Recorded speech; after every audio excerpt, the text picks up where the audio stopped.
The Sunless Citadel. The first adventure you will encounter in the Tales of the Yawning Portal. This adventure is for characters of levels 1 to 3, so it's a new adventure, and I would say the easiest thing to compare this to is the Lost Mines of Phandelver. Now, I ran this with a relatively new group of players who had never played Dungeons and Dragons before. That being said, I did have a few experienced players in there as well, because I wanted to get an idea of what everyone thought for different skill levels, different levels in general. So I had a few first level players, I had a few second level players, a few third level players, all playing this adventure so that we could give it a good trial run.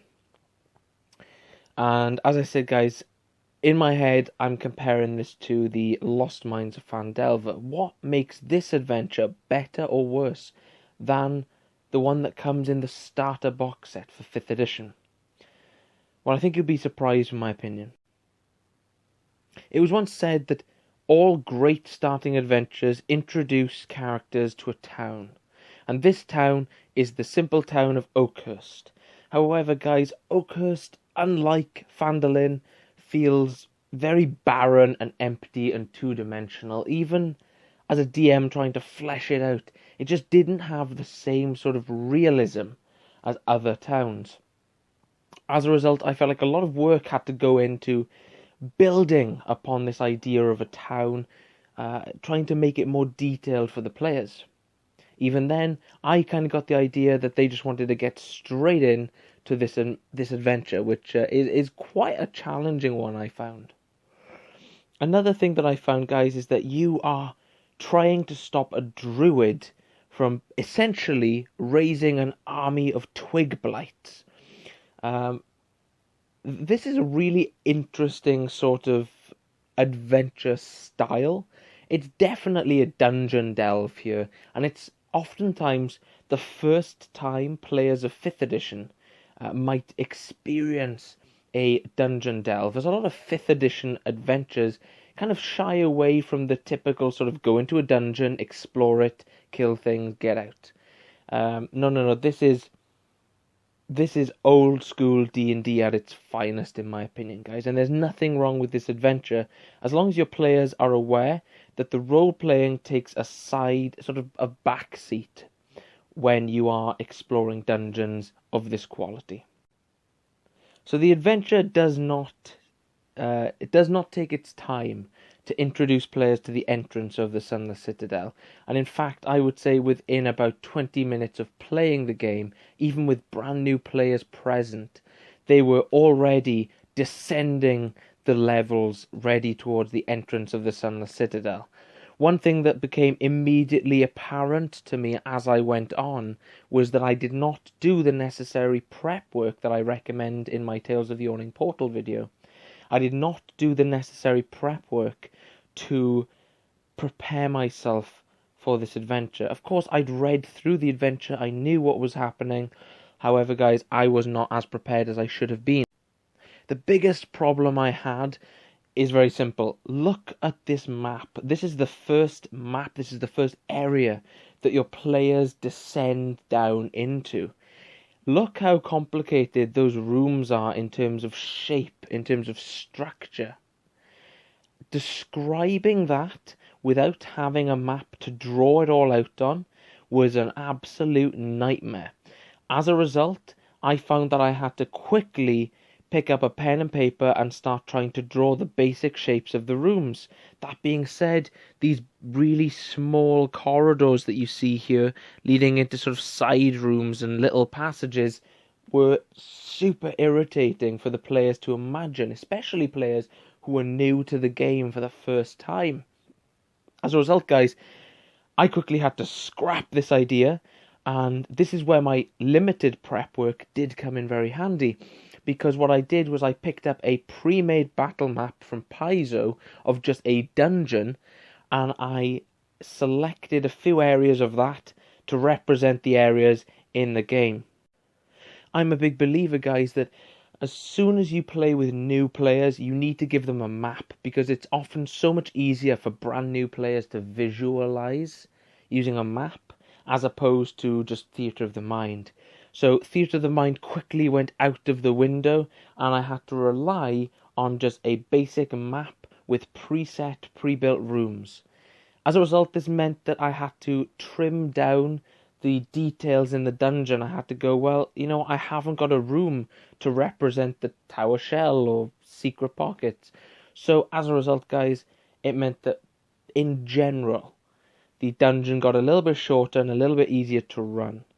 This was a result of a lack of prep work. My first big problem that I encountered, guys, is that this is a dungeon that you need prep work for. You need to either have a map pre-drawn of these rooms of this dungeon, or you need to be with players that are experienced enough to visualize complex dungeons. Now, in terms of meeting expectations of players, this is so much better than the Lost Mines of Phandelver, guys, because straight away, almost within no time at all, we encounter a situation where the players find out that there is a dragon somewhere in this dungeon. And dragons are fantastic to roleplay. Some of my favourite adventures of all time feature dragons in them. I mean, the game is called Dungeons and Dragons, guys, so players want there to be a dragon, especially new players who don't know how powerful these creatures can be. As a result, it leads for the more experienced players of the group to almost warn these newer players about the dangers that are associated with dragons. We've got a really brilliant character introduction here. Character by the name of Meepo. This is a kobold right here, guys, who can actually help out the players. Now, Meepo has become a long-running character in some of my other campaigns because I just love role-playing the character so much. And as a result, guys, a lot of the players know of Meepo without ever setting foot into the Sunless Citadel. So that speaks volumes for the quality of the sort of characters that you can encounter in this dungeon. There are a lot of great NPCs that you can have a lot of fun with. One thing I will say about this dungeon is it gets to the point. Because it's a dungeon delve, you go into the next room, you read out what needs to be read out, and you just go from there. So as a result, I felt like a lot of rooms, they felt very samey for a lot of players, and that led me to changing some things up a little bit. But this is a dungeon that allows you to do that. If you want to change things up, if you want to trim bits off, if you want to add new elements into this adventure to make it new for more experienced players, you can do that, and it works very well, guys. Something that I felt with the Lost Mines of Phandelver just wasn't present. I felt like the Lost Mines of Phandelver was almost very sandboxy in nature. I felt like this was a lot more refined, but still allowed for you to build upon it. Another big problem I had, guys, was with the Grove level. As soon as they were starting to get into the sort of main boss fight, I felt like the players sort of, by this point, forgot the whole reason why they'd come into the Sunless Citadel. They didn't really remember the story that was established in the beginning. And this is a common problem that I have found players have with dungeon delves in general. They have so much fun going from room to room, battling monsters and all that kind of thing. They forget why they came in the dungeon to begin with. And it sounds silly to players who aren't like this. But believe it or not, guys, when you've DM'd enough groups, when you've DM'd enough players, it's a very common problem that people have, that they just tend to forget the whole reason they've come in to begin with. And that is a big problem I had with the Sunless Citadel, is to try to remind the players as subtly as possible, hey guys, you came in here to do X, Y, or Z, right? This is the story hook that I used to get you here. You're not just here because you fell into a dungeon and you're exploring it. You're here for a reason. So the Grove level really highlighted that, because this is where the story elements all come together, and the whole reason why you came into this dungeon is sort of in your face, and the players didn't really get a lot of the more emotional, more role-playing moments. They just were focused on the killing aspect. Now, guys, it should be said that this story focuses on one of my favourite sort of magical items or magical sort of situations, and that is the Gulfius tree or Gulfius tree. Um, this is really interesting because it introduces at a very low level the idea that vampires are real, and even in death they can cause problems. A Gulfias tree sort of grows from the stake that is penetrated into a vampire's heart, and this actually leads really well, like surprisingly well, into the Curse of Strahd, because there's also a Gulfias tree in the Curse of Strahd. So guys, this here can connect to other adventures if you're clever about doing so. But that's one thing that I think is a little bit of an issue almost, is that you do have to be very clever in your DMing in how you're going to associate this with other adventures. Because, guys, the Sunless Citadel is a very self-contained adventure, very almost linear with its exploration and the paths that you can sort of go through with.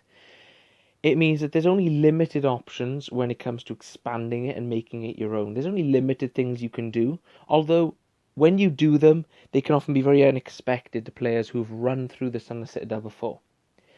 I will say that if you are clever about how you can associate the Sunless Citadel with other adventures, it works incredibly well. And the Sunless Citadel is a very fun adventure that I will be DMing in the future because it's just that fun. As well as that, guys, I often feel that the Sunless Citadel has, and this is really the negative point of it, very forgettable storyline and very forgettable enemies. Without making them something more threatening, without making your enemies the enemies of the Sunless Citadel just a little bit more intimidating for the players, without laying that groundwork first, really the players will just end up becoming murder hobos and running through the dungeon having a great time. That's what I found when I ran through this adventure. And that was probably my biggest issue with running through this adventure, is that I didn't set the groundwork initially for a more story-based adventure. That being said, the adventure speaks for itself. It is fantastic. It has made its way into the Tales of the Yawning Portal. It's brilliant to run, and I think it's perfect for new DMs. You get an idea of what a dungeon crawl is, and that isn't very present in modern day adventures, guys. So I hope this video has helped some people. I hope you've decided to maybe give the Sunless Citadel a go. It's a very fun adventure. I highly recommend it. I hope you have a great day. Thanks for watching.